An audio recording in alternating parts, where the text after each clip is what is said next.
வணக்கம். நம்ம ஓம் சரவண பவால வாசன திரவியம் செட்டை கொண்டு வந்திருக்கோம். நீங்க பார்க்குற இந்த பாக்ஸோட தான் இந்த வாசன திரவியம் செட் வருது. இதுல நமக்கு ஜவ்வாது பவுடர், அரகஜா, புனுகு, கோரோசனை வருதுங்க.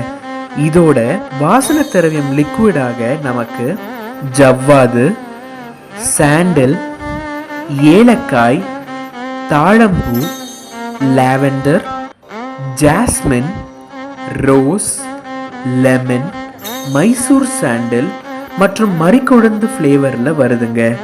இந்த வாசனை திரவியம் செட்டை நம்ம பூஜை அறையில் வைக்கும் போது 8 திக்கு திசையில் இருக்கும் தேவாதி தேவர்களும் நம்ம வீட்டில் வந்து வாசம் செஞ்சு நமக்கு செல்வ செழிப்பான வாழ்க்கையை அமைச்சு கொடுப்பாங்க. இந்த வாசனை திரவியம் செட் உங்களுக்கு வேணும்னா நம்ம ஓம் சரவண பவா வாட்ஸ்அப் நம்பருக்கு வாட்ஸ்அப் பண்ணி ஆர்டர் பண்ணிக்கோங்க. ஓம் சரவ